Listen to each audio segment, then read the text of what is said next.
Ma ogtahay taariikhda laga qariyay Soomaalida? Ma ogtahay in Soomaalidu ay ka mid tahay quruumaha ugu faca weyn ee Afrika? Ma ogtahay in dhulkeenu uu xiriir la lahaa masaaridii hore ee Fircooniyiintii kumanaan sano ka hor? Ma ogtahay in boqortooyooyinka Soomaaliyeed ay xukumi jireen ganacsiga badaha marino caalami ah, balse maanta taariikhdooda si buuxda looma sheegin? Soomaalidu ma ahayn dad bilaabay qarnigan ama kii horreeyay. Waxay ahaayeen dad dhisay ilbaxnimo leh boqortooyooyin, dekedo, ganacsi iyo nidaam maamuleed. Laakiin su'aashu waxaa weeye, maxaa naga luntay? Yaa tiri taariikhdeenii? Maxaa laga qariyay?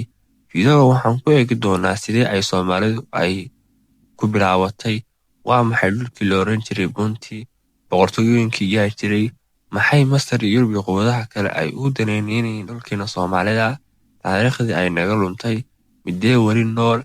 Haddii aad rabto inaad ogaato runta la ilaaway, fiidiyowgan dhammayso. Ogtahay in taariikhdeenii Soomaaliyeed aysan ahayn mid cusub, balse ay tahay mid fac weyn oo dunida hore la xiriirta.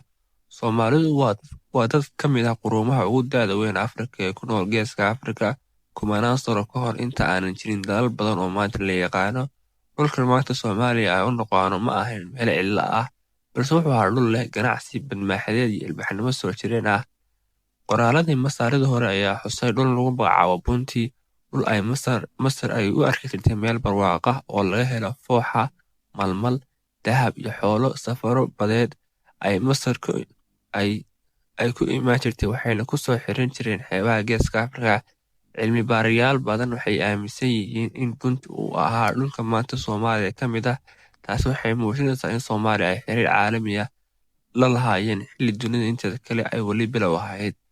Markii waqtigu socday, Soomaalidu ma ahayn dad ku kooban nolol reer guuraa ah, balse waxay dhiseen boqortooyooyin, saldano awood leh.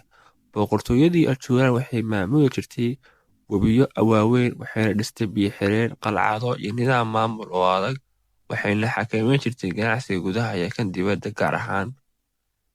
Taariikhdii la ilaaway ma aha mid naga dhimatay ama naga dhammaatay, ee waa mid sugaysa in dib loo ogaado.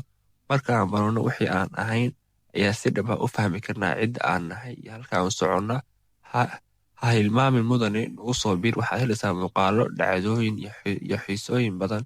Wax walba la socda insha Allah. Hanaga ilaawin subscribe-taada, waa noo muhiim si aan u gaarno meel sare iyo si aan u helno dhiirigelin insha Allah. ogaatid sababtoo ah haddaad